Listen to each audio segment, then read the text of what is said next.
temperatures reaching into the 80s and daffodils and tulips in bloom, it's time for homeowners to finish winter cleanup of their lawns and gardens. What chores need to be done? How should gardens be prepared for planting? And what plants still need frost protection? Good evening, I'm Patty Satalia, and this is Take Note Live. Tonight, we'll answer those questions and take your calls at 1-800-543-8242. Tonight's program is being broadcast on WPSX TV and WPSU FM. It's also streamed on the internet at WPSX.org. Joining us in our studio are guests from Penn State's College of Agricultural Sciences.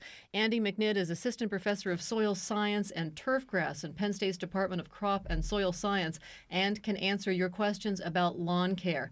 Kathy Demchek is Senior Extension Associate in the Department of Horticulture and specializes in berry production. And a little later in the program, Tim Elkner will be joining us. He's an extension educator from Lancaster County, and he can answer your gardening questions. He'll be joining us from the studios of WITF-TV in Harrisburg. Thank you all so much for joining us. Thanks for having us. It was, I think no one would argue, a tough, long winter, and it did wreak havoc, I think, on some lawns. What kinds of problems are you seeing? Well, as the name implies, snow mold was a big problem this year. And what happened when you woke up and the snow all melted and you had those patchy spots and things looked matted together and the grass was matted down, that's a disease caused by a fungus called snow mold. We get a lot of calls on that. There's really not much you can do this time of year except go out maybe with a spring tooth lawn rake, rake that area up to kind of break up the matting, and then go get yourself some perennial ryegrass seed, sprinkle it around, and usually it's going to recover even without seeding. But some of the worst spots, you will have to throw a little bit of seed around. Is it something that spreads? I mean, if you don't get it up? No, it only spreads under the snow when you're not looking. Once the snow's melted, the fungus has really kind of run its course. Some things you can do in the fall to prevent that, though. Don't let the grass go to bed needing a haircut. Make sure that you don't have really long grass blades going into the fall, and also leaves laying around. Anything that can help with that matting will encourage the disease. So keep that cleaned up. Give the lawn a nice last cutting, and you can try to avoid a little bit of snow mold. And it was really pretty common because it's something I saw all throughout my neighborhood as people started getting out. And It was spotty. Some areas were real bad and other areas weren't too bad. Okay, now April is prime time for planting strawberries. Tell us what we need to know to have a good production of strawberries. There are a lot of things. One is, first, you want to make sure that you're planting them as early in the season as you possibly can. Get nursery stock from a company. You want, with strawberries, you want plants that have a healthy looking crown where you see green growth on the plants already. However, that doesn't mean that you want leggy growth on the plants. You want to get them in the ground while the temperatures are still cool. Keep them well watered. Don't get plants and let them sitting around drying out somewhere for a couple of weeks, which does happen. You see them in the store and you want to get them right away, and that's okay. But just make sure you keep them cool in your refrigerator. Okay, and generally. I've always heard that strawberry plants are something that you have to kind of replace every couple of years, sort of like bulb plants. Is that the case? Well, what will happen with them is that they will continue to grow for a good 5 to 6 years if you take good care of them. But what happens is that you plant a mother plant, it's called, the first year. That plant continues to develop something called branch crowns coming out from the sides of the plant. And so the plant will continue to get larger. The original plant will continue to get larger. And as that plant does that and produces more branch crowns, it basically starts competing with itself for resources. Each of those branch crowns can produce a flower cluster. So you can easily end up with a plant that could produce maybe 70 or 80 berries. And when that happens, your berry size runs down. Daughter plants, however, will be produced from that mother plant and will be rooting through August and into September. Those younger plants will basically rejuvenate the planting. So you can do a process called renovation, where you go through and take the mother plants out and then start relying on daughter plants, and those daughter plants produce to keep your planting young. Wow, this was much more complicated than I've never had success with strawberries, and this is why I knew none of this. I think a lot of people they pick up the strawberry plants, they plant them, and they may or may not have much luck. Right. Well, another thing that happens is the mother plants will actually put on growth that will be up higher and higher on the stem each year. And when it does that, it basically is almost growing out of the ground. And when that happens, the plants are more susceptible to winter injury. So you need to throw some soil up on them too to keep your original plants. Okay, well, in an area they can be. that's good information to know. We go to our first caller, Peggy in Johnstown. You're on the air. Hi. Hi there. We have a moss problem. Our backyard is being taken over by moss. It's crowding out the grass, and when you walk on the grassy sections, there's moss underneath it. We've tried lime. What can we do to solve this problem? Yeah, that's a difficult problem. There's a couple of things. Obviously, you know, moss is green. It doesn't grow very fast. You don't have to mow it. You know, it might not be a bad alternative to grass. I know a lot of people who really enjoy mowing the lawn up till about Memorial Day weekend, and then they wish they had moss. But you're on the right track with the lime. A couple of things. Lime will help reducing the amount of shade. So if you can do some things that will increase the amount of sunlight that gets into the area, that would be helpful. Increase your fertility rate a little bit. So if you haven't been fertilizing the lawn, go out and fertilize it. And then, interestingly enough, one of the things that works very well is Dawn dishwashing detergent. And if you take a little bit of Dawn dishwashing detergent, dilute it down, and spray that across the moss, sometimes that will kill it. The thing is, you can kill the moss, and maybe it stays away for a couple of months, but the environment that encouraged it to be there in the first place is still there. Unless you change something about that environment, the moss is probably going to come back in. So again, take a soil test, find out where your pH is. If the pH of the soil is on the acidic side, you do want to put some lime down to get that pH back up. Spray it with Dawn dishwashing detergent. Thin out your trees, or even just raise the skirt of the trees so there's more morning and evening light getting in. And fertilize a little bit to try to encourage a dense lawn. But it's a constant battle, and we have a lot of research going on now to try to figure out some good moss controls that can be used commercially on golf courses and athletic fields. Okay, Peggy, hope that solves your problem. Very much. Thank you for your call. We now have Tim Elkner joining us. He's the Extension Educator for Lancaster County, and he can answer general gardening questions. Tim, I have a quick question for you. Are you there? Yes, Oh, I'm good. here. Hi. Can you hear me? Yes, we can hear you. So Great. so great to have you on the program. Tell us a little bit about winter chores. What kinds of things should gardeners be doing right now? Well, it's time for the procrastinators to get off the sofa, because if they haven't cleaned up the winter leaves and debris and maybe some of the plant materials that were there from last year, now's the time to get out there and get that done, because the new shoots are coming, and the longer you wait, the more likely you are to break some of those new shoots off on your perennial plants. So time to get out there. We had a nice weekend. The weather's supposed to stay pretty nice, so get those final cleanup chores done. Relative to the vegetable garden, or flower garden if you will, need to do a soil test if you haven't done one for a while. We recommend about every 3 years. It's one of the common problems we find with folks that call into the office here in Lancaster. I'm sure it's throughout the state. You move into a new area, or you've been gardening for a while, and you just see the plants aren't growing, and the question is what's wrong. And a lot of times it's just the pH of the soil. We refer to it as acid or basic. People sometimes say sweet or sour, and different type of plants need a certain pH range. So now would be the time to do that, get the soil test, you get the results back, and then as you're preparing the garden for the plants this year, you can go ahead and add lime, or if you need to go ahead and bring the pH down, you can add sulfur. So now's the time to be making those plans and taking the tests. Tim, real quickly, what's the proper way to do a soil test? Well, when you get them, usually they'll have instructions.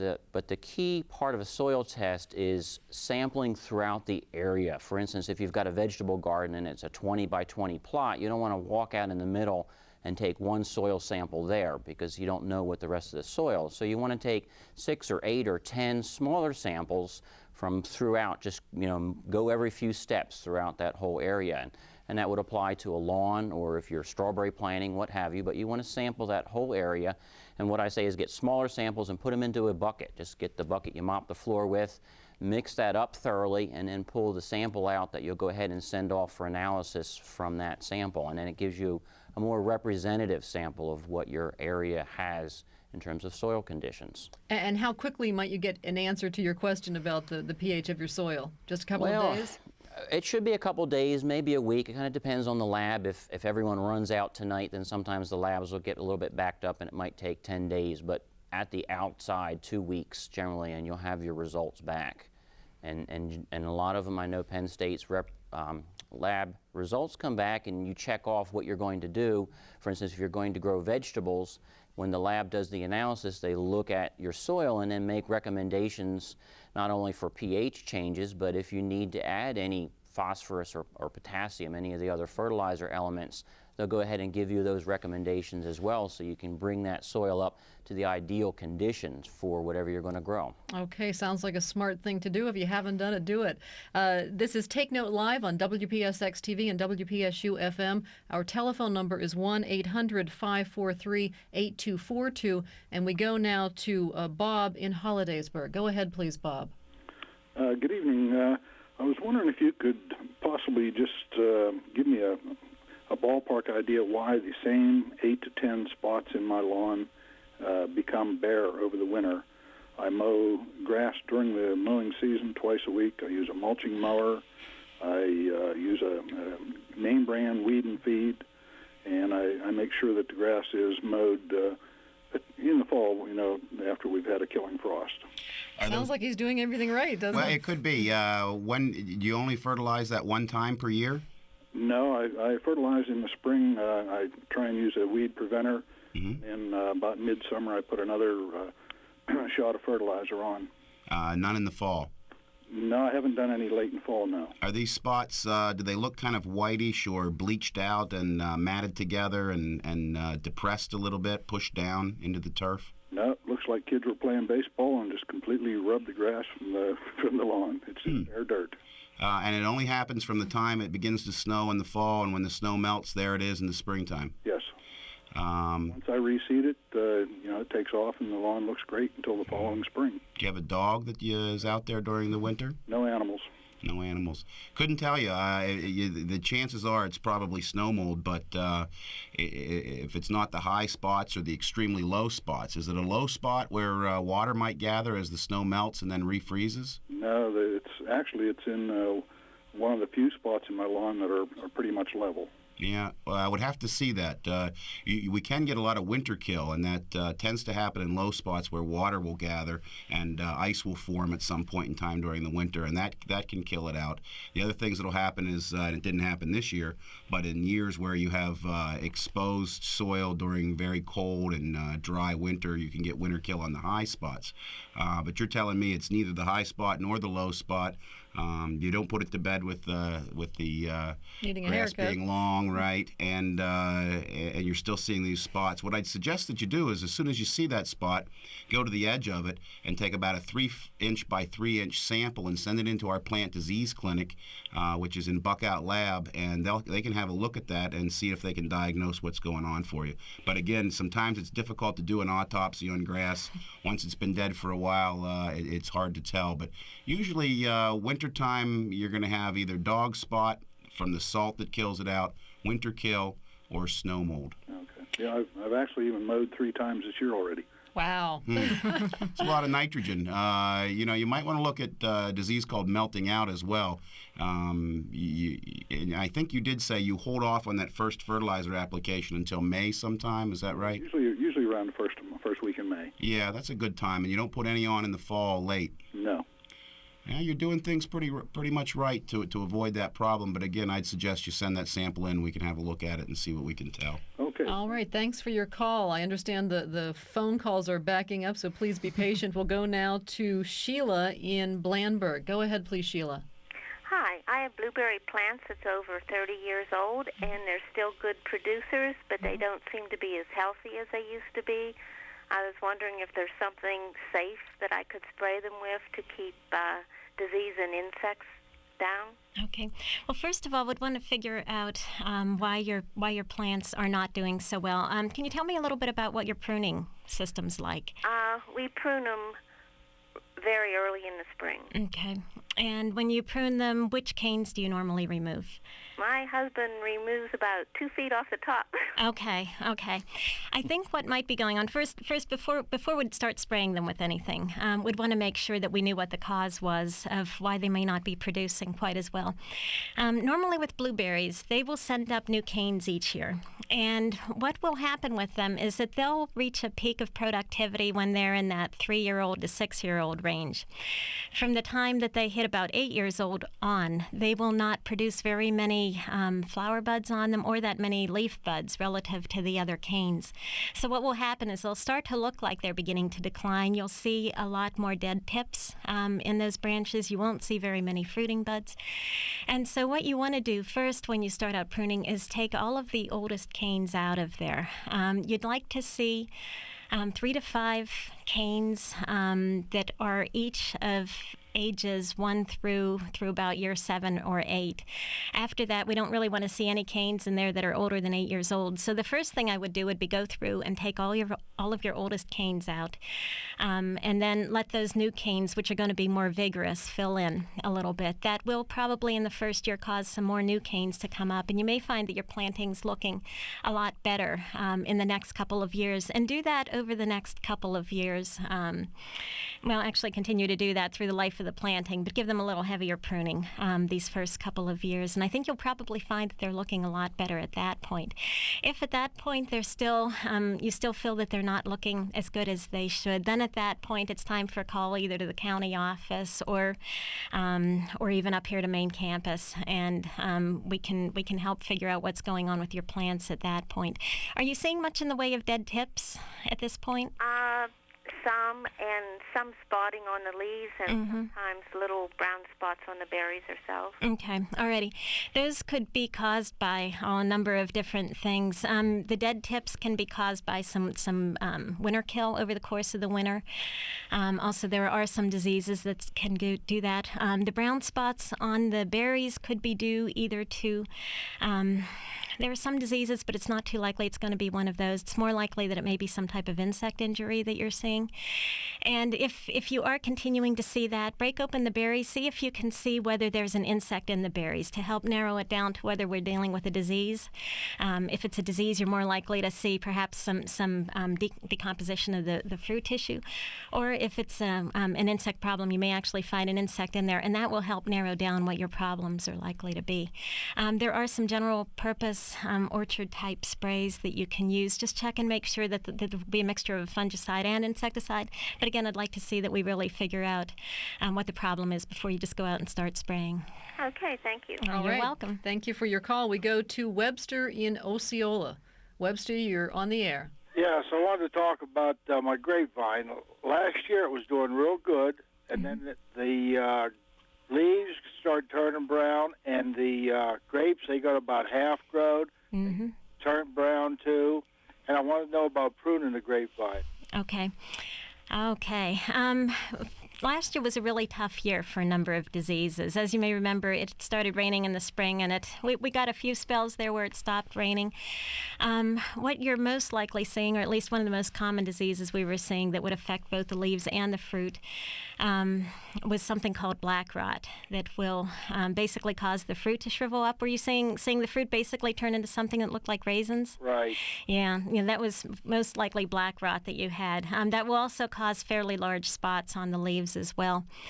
With grapes, are these a Concord type grape or a juice type grape perhaps that you have?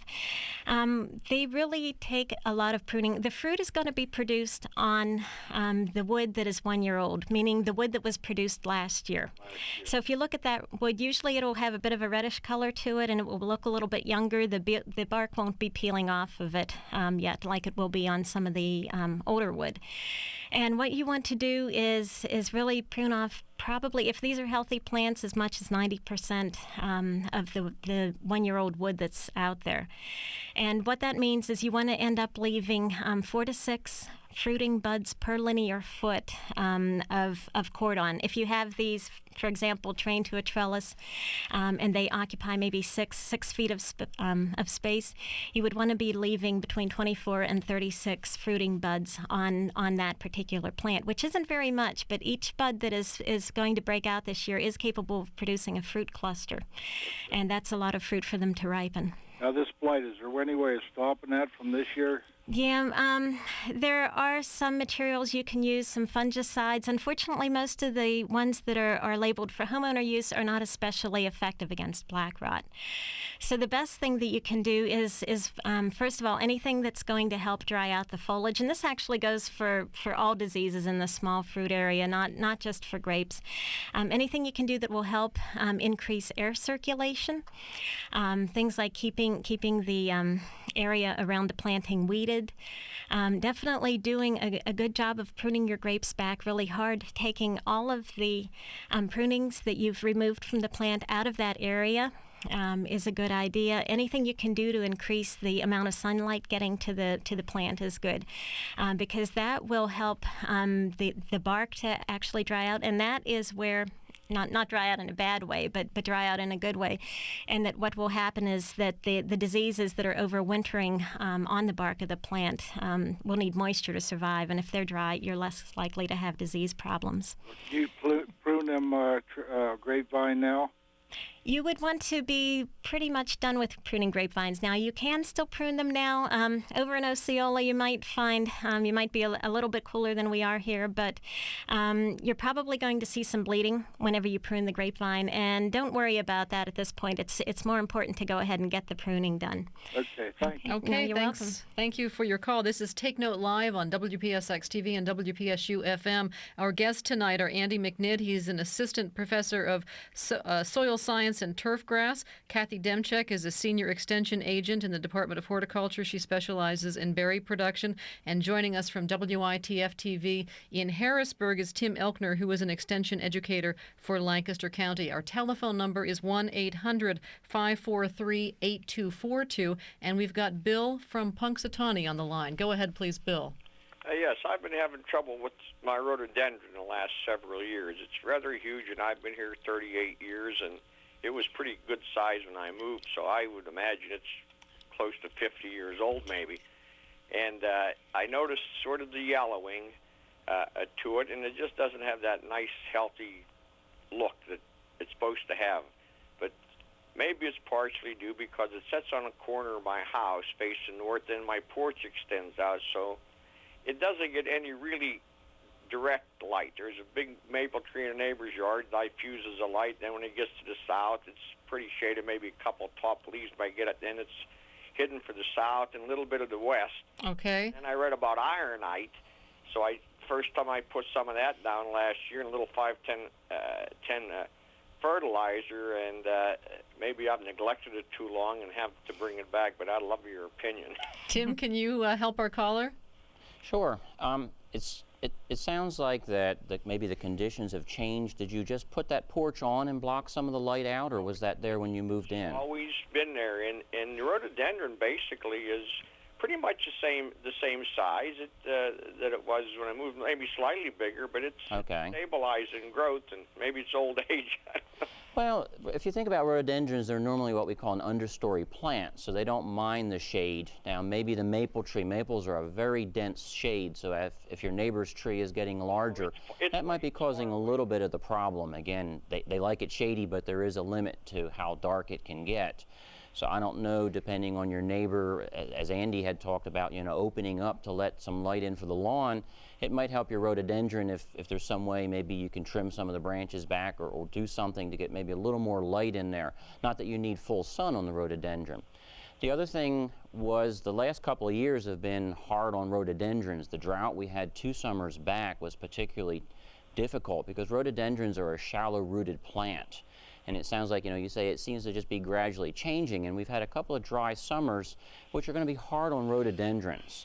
So maybe what you might want to do is if you haven't been fertilizing regularly, that might be something to do. I'm going to go ahead and say take a soil test and see what's the conditions of the soil. Maybe over time they've actually drifted a little higher. Rhododendrons actually like a very acid soil.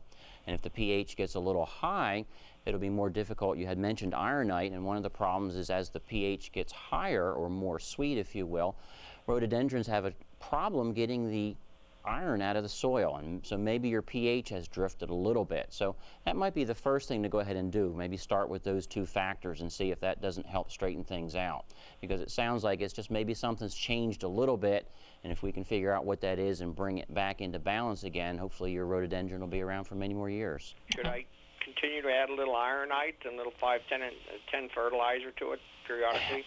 When I say yeah, a little bit, but again, I would go ahead and get the soil tested, because if you're adding ironite but the pH is out of the range where the plant can take it up, you're really not doing much good. What range? So once you get the pH down in there and you're putting the ironite on, it's going to make it more available to the plant. What pH would be you're looking for there? You're down around 4.5 to 5. Okay. All right, thank you for your call. Herb from Somerville, you're on the air. Hello. Hi there. I have a problem with moles getting in the yard. Once the snow is gone, there's been quite a bit of damage done from the moles. Are you sure they're moles, or are they tunnels under the ground, or is it just matted down from the surface? It's tunnels. It's tunnels under the ground. There's dirt pushes up in places. There's a number of things you can do. One of the best things is to get a cat. They're very, the moles are blind. They can't see, so it's a pretty easy way to train your cat to catch things. Many of the old wives' tales that are around do not work. Planting castor beans doesn't work. Putting pinwheels in the ground to cause vibrations doesn't work. Juicy fruit gum doesn't work. Those are some of the wives' tales that you've heard. Some other things that don't work is, and you'll even read this sometimes in gardening literature, is that if you can get rid of the white Japanese beetle grubs, that the moles will go away. That's not really true either, because the moles, they do eat the grubs, but they eat the grubs like we eat shrimp, sort of as a delicacy. And, the grubs are only there certain times of the year. What they really feed on is earthworms. The only way to get rid of moles, other than a cat, is to trap them. And you need to go to a garden center and get a spear-type trap. Now, the next thing is where you place the traps. Very important. You can't just go out and put the trap anywhere. I've seen the traps sort of rust in place. I think they think that eventually a mole's going to find them again. But the moles live almost 2 feet under the ground, and they come up to the surface for the purpose of feeding. Most of the tunnels that they create, they only use once, simply as a feeding tunnel. But if you take a look at the pattern, you'll sometimes find what I call the home run, which is often only 3 or 4 feet long, and it's usually in a protected spot like in a shrubbery bed or some area out of the way. That home run is reused. And so you want to find out if you've seen the home run, go in there and just disturb that tunnel a little bit and see if it's not rebuilt the next day. If it is, that's the place you want to put the spear trap. So you put the spear trap there. If you do not have a mole within 24 hours, chances are you've not found the home run, and you need to look a little bit more. But that and a cat are really the only effective ways to get rid of moles in the lawn. Wow, I'm learning a lot here tonight. These are great questions, and of course our guests have terrific answers. We go now to Robert in State College. Robert, you're on the air. Thank you, Patty. Oh, you're welcome, Bob. How are you? Fine. That's good. I have a problem. I forgot the name of my plant, but anyway, I have 2 plants. They have the gardenia-like smell. They're very small flowers, 5 petals. I assumed that they were an exotic of some sort. I bought them last summer and decided to keep one in the house and thoroughly mulch one for the garden. I haven't taken the mulch off my garden one yet, but I've had a problem in the house with the one I had inside, and there was a fine web that surrounded the plant late in the winter. I couldn't find a single insect. I looked and looked, but I took it out on a warm day and gave it a good bath with an insecticide, malthion, and the web disappeared. I'm curious to know if anyone might know what was doing this, making this fine web. Tim? Yeah, it sounds like you have what's called spider mites, Robert. They're not exactly a spider, but in that family. They've got 8 legs, and they're extremely small. I have difficulty seeing them. You need really good light conditions to see them. And it's very common, exactly what you described. You'll bring a few of them in on the plant if you happen to have it on the back porch or in the garden, wherever. And you bring them in the house, and spider mites like dry conditions, and that pretty much describes our house in the middle of the wintertime. We've got the heater on. Usually there's not enough humidity. And even though it's a little cooler, it takes the spider mites longer to build up, but usually January, February, you all of a sudden start to see the plant will look a little faded, or if it gets really out of hand, you'll see the webbing, exactly what you're describing. So what you need to do is next fall, before you bring the plants in, is when you want to give it a go ahead and actually a good strong bath with the hose will wash off a lot of pests. And then sometimes you might want to use something like a soap, insecticidal soap, or one of the softer sprays. I don't generally say malathion unless you know you have a pest, but maybe go ahead and put some kind of a softer spray on there to go ahead and knock out any of these spider mites, so you're not going to go ahead and bring them into the house. And that hopefully will take care of the problem for you. Great. The plant's name has come to me now in my Tell us. My ancient mind. It's ambrosia. Will I have a chance of saving that in the garden this summer? I'm going to have to say I'm not familiar with that, Robert, so you might want to check with your local extension office. If there's master gardeners there, they could go ahead and look it up and get a little more information. Or if you did you get it at a garden center? Yes, I did. You might want to go back to that garden center and talk to the folks there. Fine. Because again, I'm not familiar with it, but it sounds really nice. I think the spider mite, you're right on the button. I think that probably was what did it. But I took care of them. One of the most common house plant problems that we see, and again, it shows up about January or February. That was right on the button. All right, thank you, Bob. We go now to Greg in Mill Hall. Greg, what's your question? Hi. First, I'd like to say this is a godsend, because I was flipping through the channels and this came up, and I was just outside working on my roses. I had such a problem with it, and it was funny because I came in and this was on when I first turned on the TV. So this is great. Thank you very much, guys. You're welcome. I planted my roses about, I don't know, maybe two and a half weeks ago, and I was told that it was going to start coming up, but nothing's happening. I don't know. Is there any tips that I should be using? Well, it depends on how dormant, if you will, the rose plant was. If you got it, what the companies do is they'll dig the roses and then they'll put them into what's called storage so that they don't grow, and then they ship them out to the garden centers throughout the season. And if you happen to get a plant that maybe was just brought into the garden center, it's still, for lack of a better term, still waking up yet. So as long as the canes on the rose are still green, I wouldn't give up hope. Maybe it's just taken a little while to get started. And actually up your way, you know, it might be a little early for the roses to be pushing really hard just yet, because I'm sure just as sure as we're talking here, we're going to have another freeze. So I wouldn't get too concerned just yet. Give it a little bit of a chance to settle in and come out of that dormancy. And if you got them at a place like Walmart, you can have them for a year and return them for replacement plants. So there you go. That's another option. Well, good luck to you. All right, well, thank you very much. You're welcome. Bye-bye. Bye-bye. Our telephone number is 1-800-543-8242. Our guests this evening are Andy McNitt. He is a professor of soil science and turfgrass. Also with us is Kathy Demchek. She is an extension associate in the Department of Horticulture. She specializes in berry production. And joining us from WITF-TV in Harrisburg is Tim Elkner, who is an extension educator in Lancaster County. Charles from State College, thank you for your patience. What's your question? Thank you very much. My question has to do with a tremendous loss of tulip bulbs over this past winter.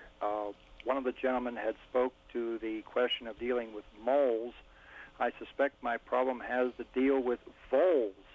And truly I've lost 300 to 400 tulip bulbs over this past winter. Wow. Well, you're back to the problem. I'd start out with, as Andy said, you need to find yourself a big mean cat as one of the ways to control voles. They're, much like moles, they're a very difficult animal to control because they're underground, they're active during the winter when we really can't see them, and they just have a real liking, if you will, for tulip bulbs. And again, like Andy said, there's lots of folk remedies, if you will. They talk about putting stones on top of the bulbs, moth crystals, and different factors like that, and varying levels of success that you're going to have there. Some folks actually go to the point where they'll actually put a fine mesh wire over top of the bulbs, but you can go to a lot of expense to go ahead and try and control it, and I think you're going to be disappointed with the results. So bottom line is you're going to have to go to bulbs that the voles don't like. Any of the daffodils or narcissus are actually poisonous to them, and you'll find that they're not going to eat those. And if you really have to have your tulips, then you might want to pick a smaller bed and go ahead and try maybe something like some kind of a wire mesh to go ahead and protect the bulbs. But other than that, I don't have a silver bullet for you. you very much. Thank you for your question. We go now to Selma in Tyrone. Selma, go ahead, please. I have a rock garden, and I have a trouble with wild garlic.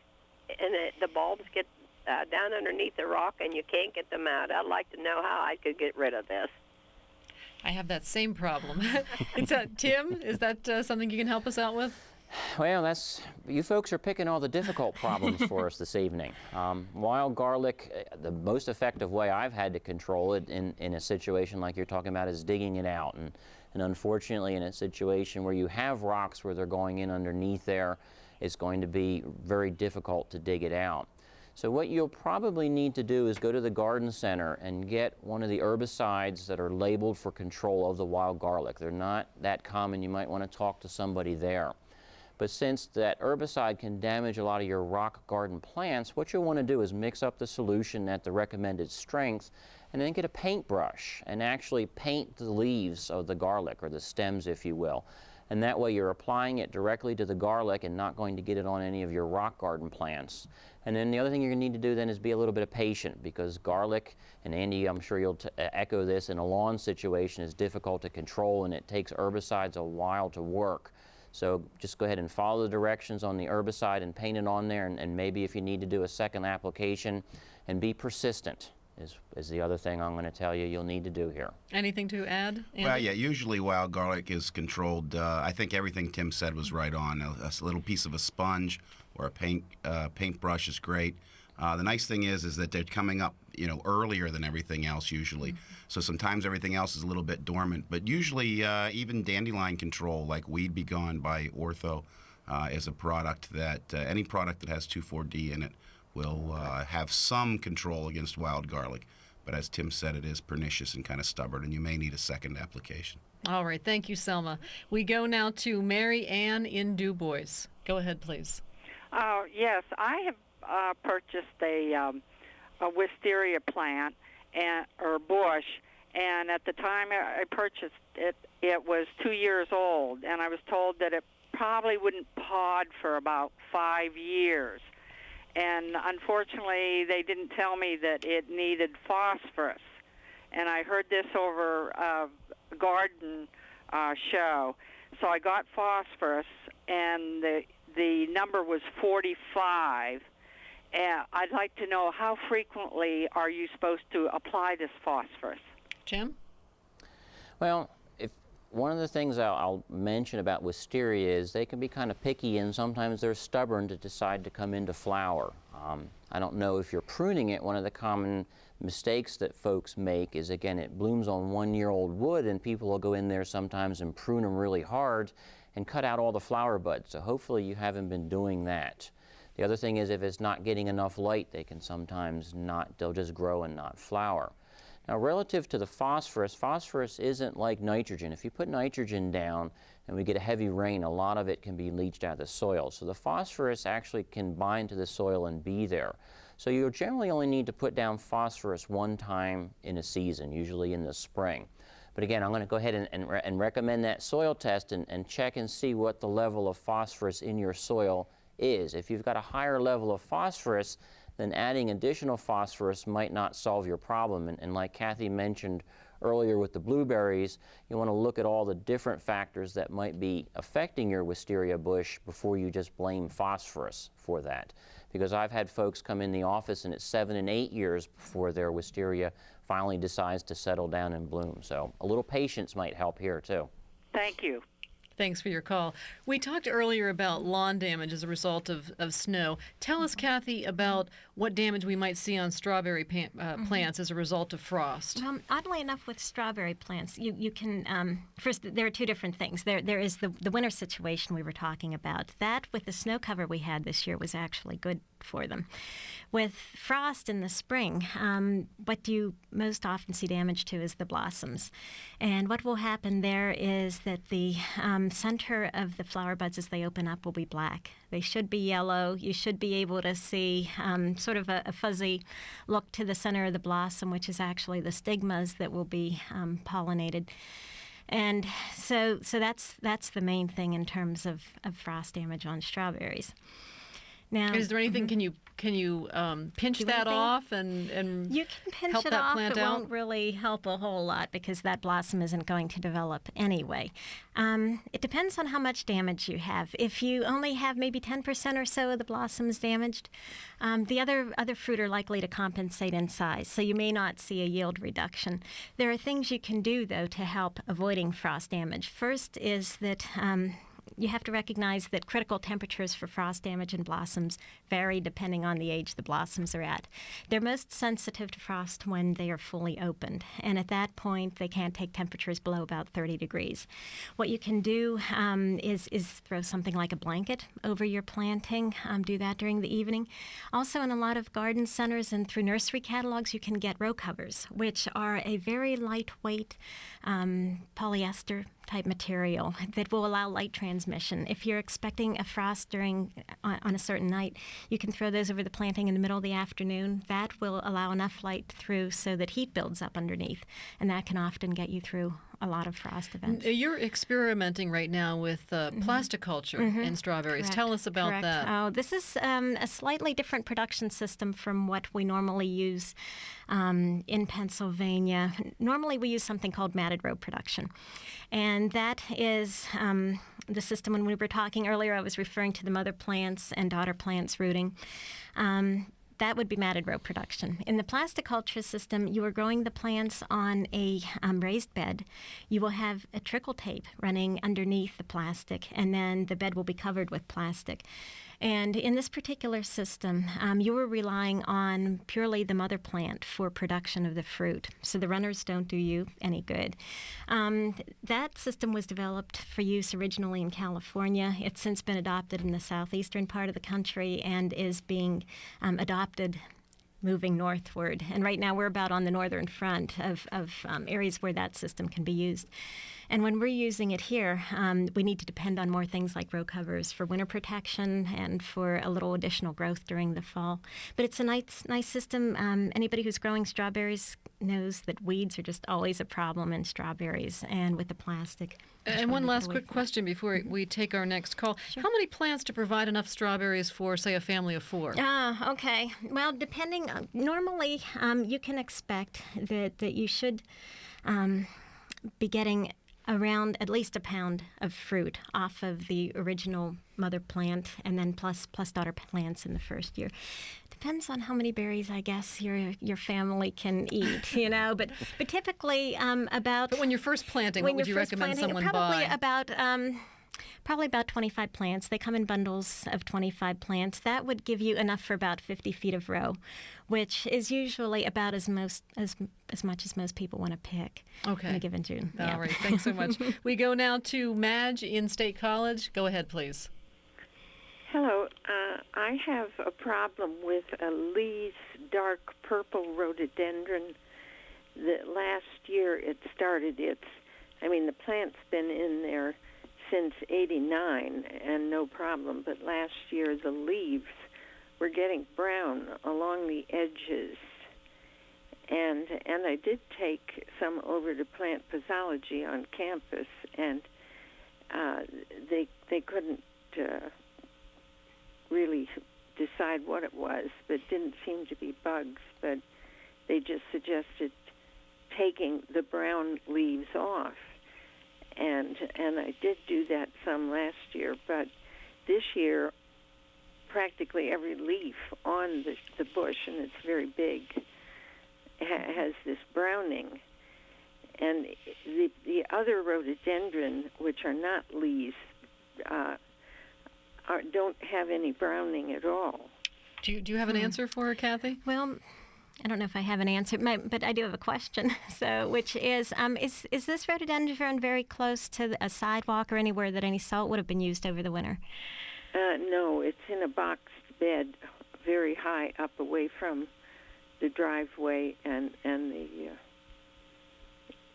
so no salt was used anyway. Okay, alrighty, because that was one thing I could be thinking of. A lot of the plants that are in that particular family are very sensitive to salt, so I wanted to ask that question first. And with the last couple of years with a lot of snow, we've seen a lot of salt damage to a lot of different plantings. the only thing I have to add to that is I think with your plant pathology report, probably they were hoping that if there was a disease of some sort that they could not isolate, that perhaps you'd be removing some disease inoculum by removing the leaves off of there. I guess my other question, though, this does almost bring me, when you had sent in your sample, was that just a leaf sample you sent in, or did you also send in a sample of the roots as well? No, I just took some leaves in. Okay, because the next thing I would do in terms of diagnosis is this kind of makes me think sometimes when you see damage above ground, it's not necessarily caused by something above ground. If the leaves are browning on the edges like that, that says to me some sort of moisture stress, which could be possibly moisture stress.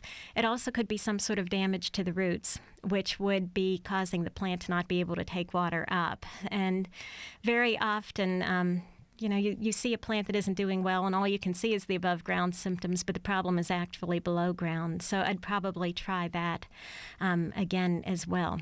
And I guess my only other question would be whether Tim might have anything else to add to that one. Tim, anything to add? Well, I think that was right where I was going, Kathy, because when you see browning on the edge of the leaves, a lot of time it's a water problem, and it goes back to the roots. And some types or varieties of rhododendron are very sensitive to a root disease called Phytophthora.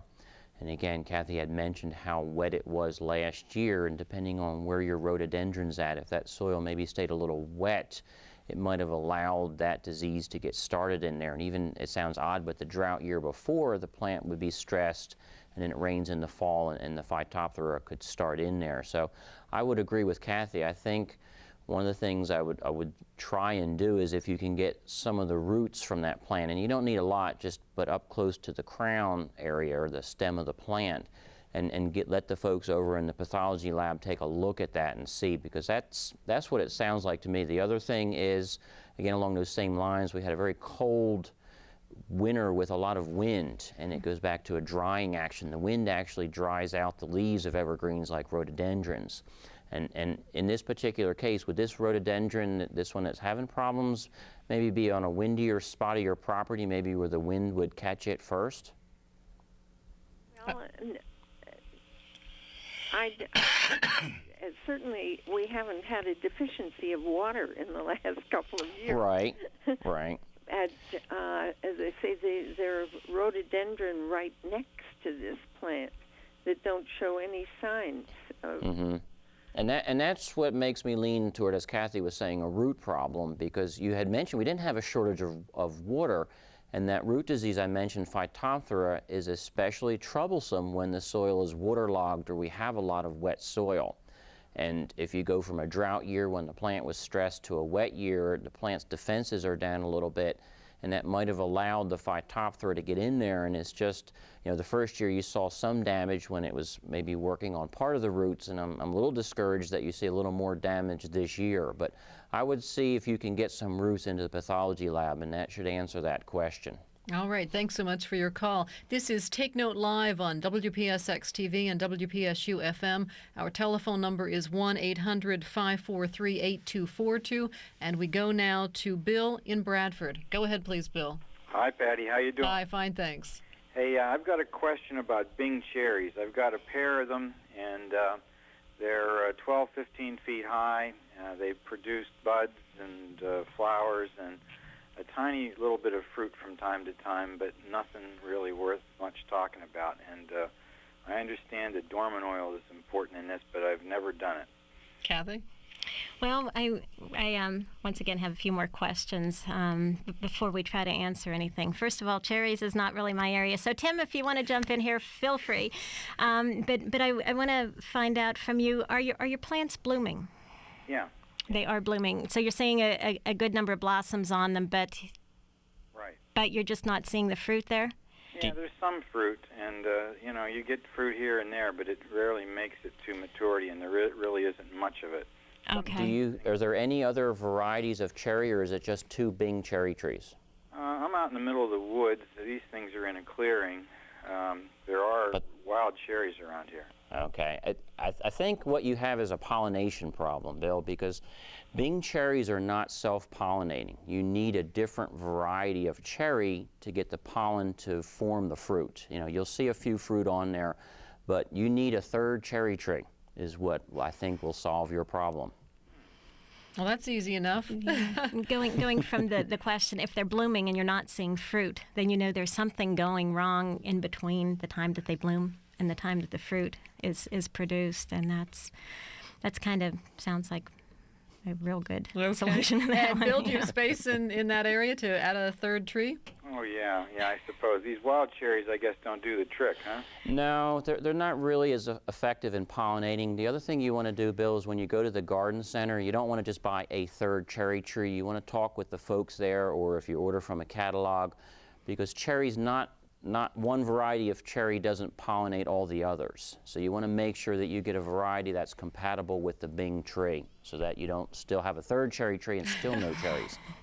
I guess I was told when I bought these I needed 2 of them, and that's what I did for that reason, but obviously I was misinformed. Yeah, somewhere the translation got lost because you need 2 different varieties of cherry.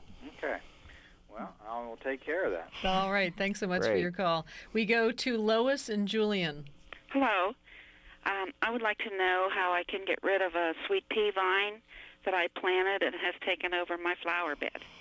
Tim? A sweet pea vine? Yes. That's okay. Well, we go back to, does it, when you say, is it just one vine, or has it seeded in and sort of taken over the whole place? If it's a single vine, can you not just dig the critter out? It has spread all over, it shoots up different plants all over the bed. Okay. Well, it sounds like we're back to a little bit of that selected application of herbicide. Again, if you've got other plants in there and you can't just spray across the top, you want to go ahead and get a paintbrush, or as Andy pointed out, a sponge or something, and just dab it on the leaves and then give it some time to work. Okay, you're talking about like shoot out or? Something, or a Roundup is another product, something along those lines. Okay. All right. Good luck to you, Lois. Yeah, we good go luck. To Walter in Olanta. Hello. Hi there. Do you have a question?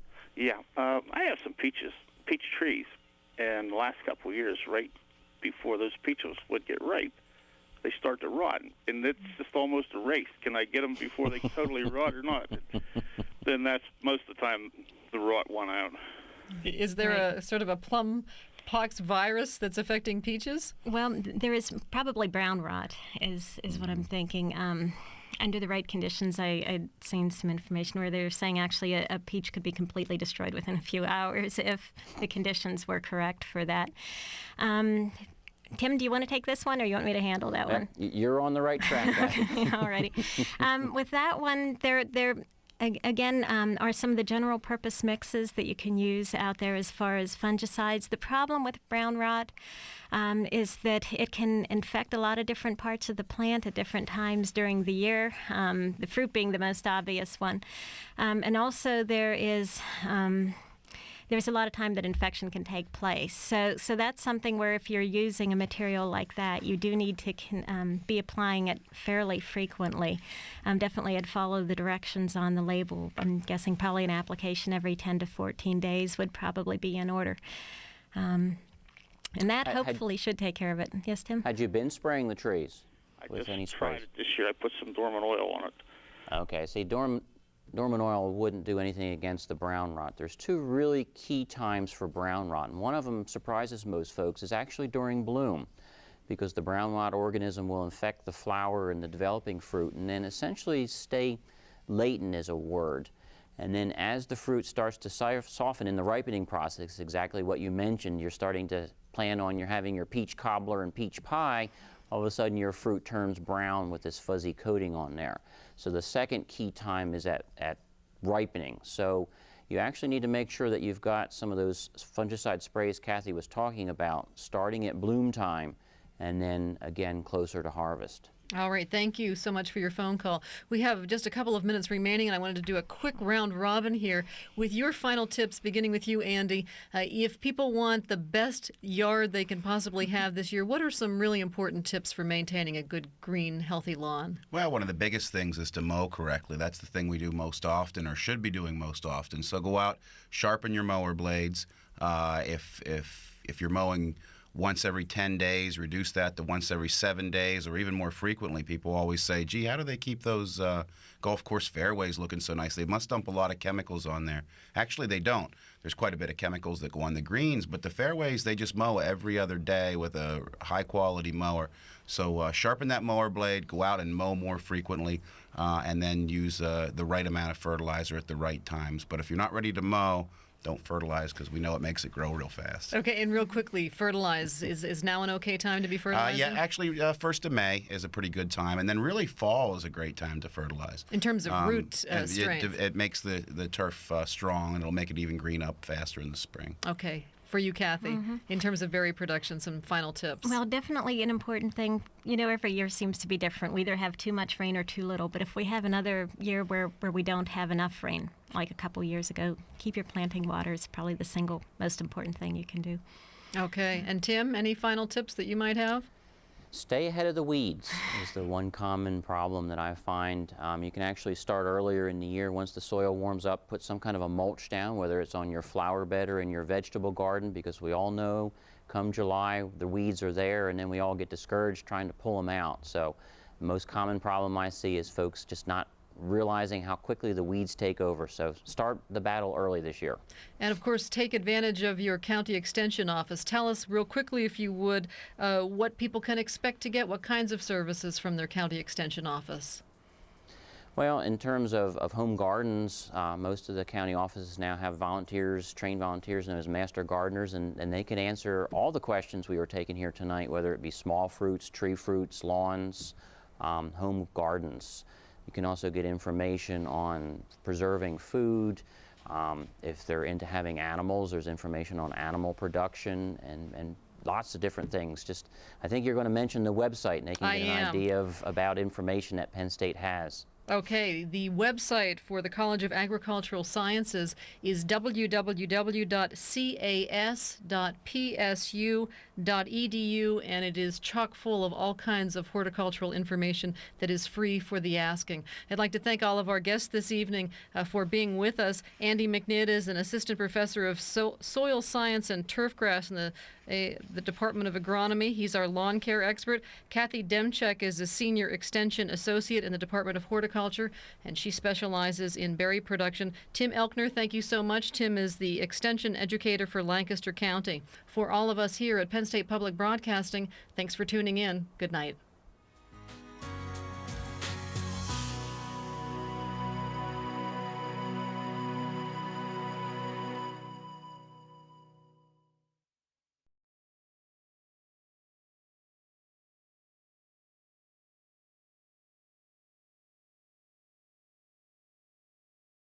A copy of the program you've just seen can be purchased through Penn State Media Sales at mediasales.psu.edu or by calling 800-770-2111.